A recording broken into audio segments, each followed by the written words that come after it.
not more valuable than a bird.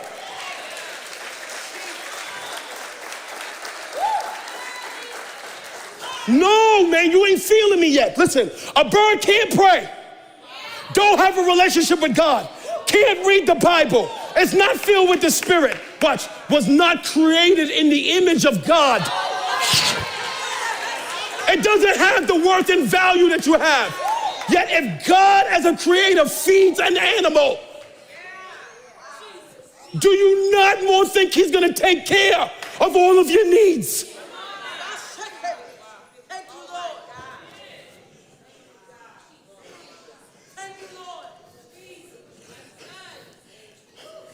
Can I teach?